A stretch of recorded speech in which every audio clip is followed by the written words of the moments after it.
Et nous prenons tout de suite la direction de Paris pour nous entretenir en direct avec le ministre délégué chargé de la santé et de la prévention, Frédéric Valletoux. Bonsoir.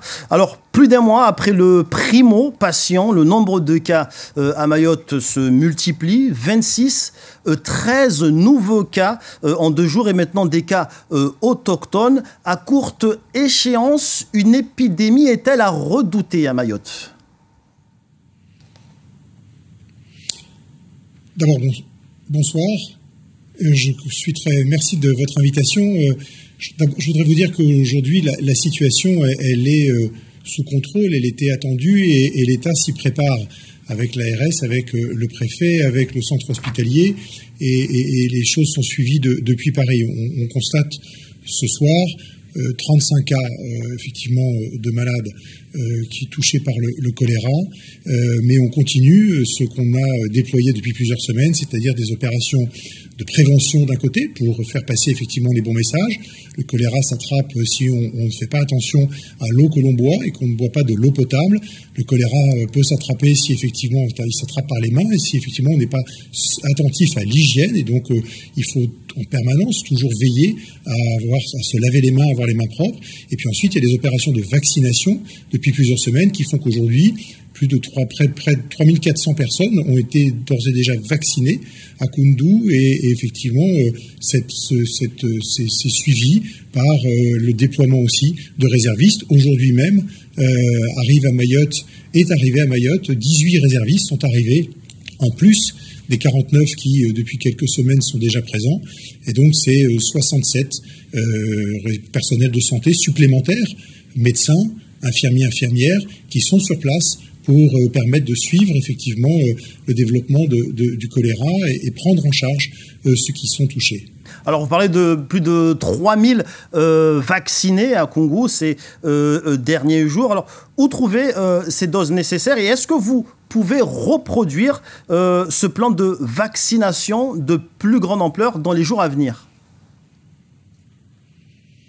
Alors, aujourd'hui, la France a des réserves de vaccins qui sont en métropole, mais qui sont aussi envoyés régulièrement à Mayotte. De nouveaux vaccins sont arrivés le week-end dernier et encore cette semaine, de nouvelles arrivées de vaccins sont organisées, de manière à ce qu'effectivement on ait suffisamment de stock pour faire face aux besoins et que la campagne vaccinale se poursuive. C'est une vaccination qui est ciblée, qui concerne effectivement les personnes qui sont dans l'entourage des personnes qui ont le choléra et de cette manière, effectivement, on maîtrise cette situation et les stocks, en tout cas, sont là et de manière certaine, l'État fait face et on suit la situation de très près.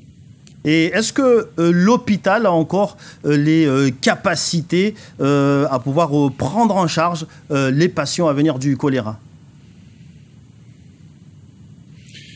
J'ai fait le point avec les équipes hospitalières il y a 48 heures. Je ferai le point encore demain avec elles. L'hôpital s'adapte effectivement à la montée du choléra.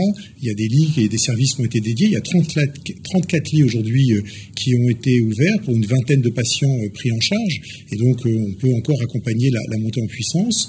Les équipes, effectivement, font face. Enfin, il faut rappeler que le choléra est une maladie dont on meurt très peu. La mortalité, elle est inférieure à 1%.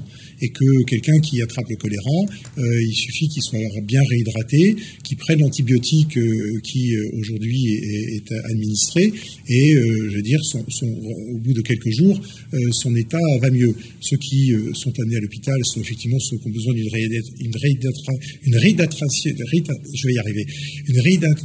plus marquée, de manière très, très claire, et cela, effectivement, l'hôpital peut tout à fait faire face à ces besoins.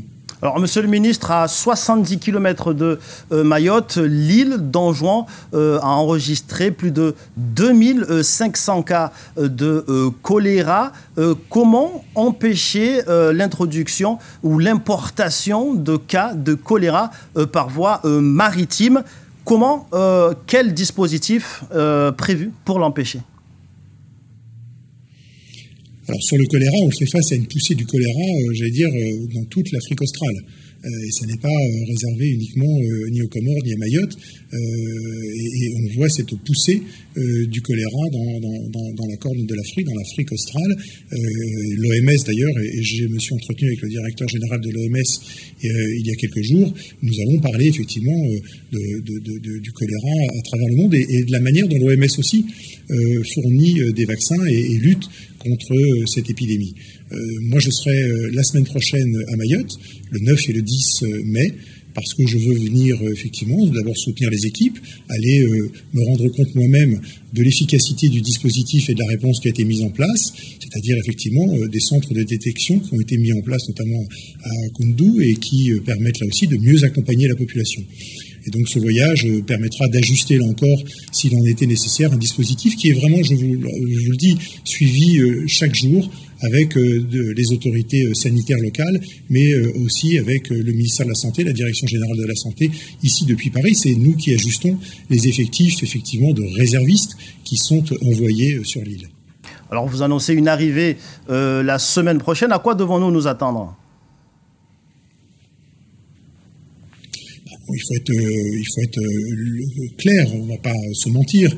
On va voir le nombre de cas augmenter, pas exploser, mais le nombre de cas inévitablement augmenter. Ce qu'il faut, c'est qu'on soit effectivement toujours dans un contrôle du développement du choléra et ne pas s'inquiéter. J'entendais tout à l'heure dans votre reportage certains qui parlaient d'une peur, effectivement, d'une explosion de l'épidémie. Il n'y aura pas d'explosion de l'épidémie, mais on sait inévitablement que le nombre de cas qu'on connaît aujourd'hui va continuer à augmenter de quelques cas dans les prochains jours. Alors, outre le choléra, il y a également des cas d'une épidémie de leptospirose ainsi que de dengue. Qu'est-ce qui ne fonctionne pas au niveau santé ici pour protéger la population contre ces deux épidémies ? Alors la leptospirose, la dengue, j'allais dire, elles sont présentes chaque année et c'est pas propre, là encore, à Mayotte. Il y a 1700 cas de dengue recensés ces derniers mois en métropole, ici. Donc de ce point de vue-là, la dengue n'a pas totalement été éradiquée ni à Mayotte ni en métropole. Les Antilles, la Guyane ont été touchées ces derniers mois aussi par une poussée de dengue.